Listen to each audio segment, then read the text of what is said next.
Pemirsa, kisah pilu dialami oleh seorang pria tunanetra yang sehari-hari bekerja membuka jasa pijat. Dengan berbagai keterbatasan, dirinya merawat sang anak yang juga mengalami lumpuh selama 7 tahun lamanya. Ironisnya, meski masuk dalam golongan masyarakat miskin, dirinya tidak pernah menerima bantuan langsung dari pemerintah.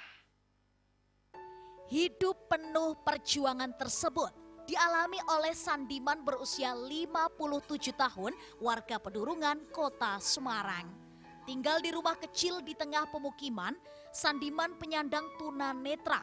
Sehari-hari bekerja sebagai tukang pijat untuk merawat anaknya yakni Riza Irawan yang berusia 28 tahun yang juga mengalami kelumpuhan sejak 7 tahun silam.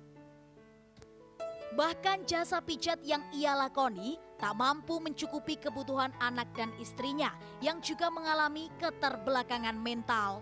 Dengan kondisi serba sulit tersebut, ia berencana untuk menjual rumah guna memenuhi kebutuhan keluarganya.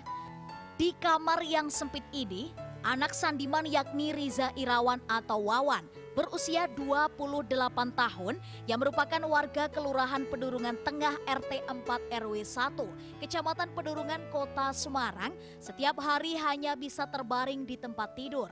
Ia mengalami lumpuh layu sehingga untuk makan, minum hingga buang air harus dibantu oleh orang lain.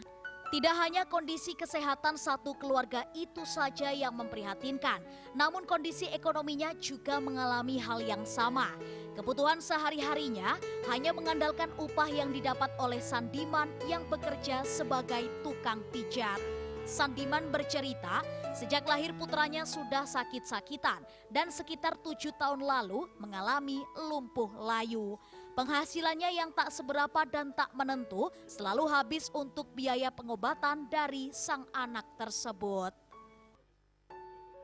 Biayanya gimana Pak? Selama merawat, jenengan biayanya dari dulu ya itu kalau mijet saya kumpulkan terus. Kalau dia tahu saya kumpulkan, paribasannya makannya saya jaga, wis makan itu seadanya, yang penting pemasukan untuk mengusahakan anaknya gitu. Untuk ke rumah sakit itu kadang-kadang tuh Pak, 1 minggu baru sampai rumah, setiap lagi baru ke rumah sakit lagi. Setiap lagi. Harapannya Bapak gimana?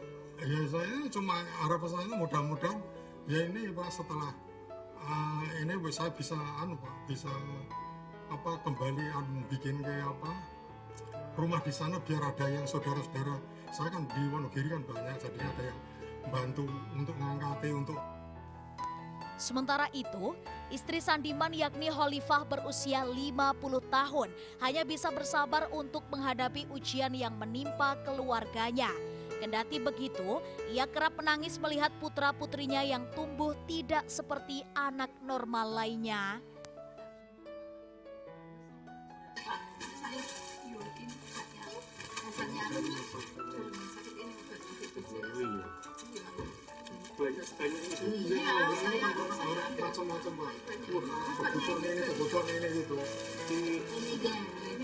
Ironisnya, selama ini keluarga serba kekurangan ini tak pernah tersentuh bantuan dari pemerintah.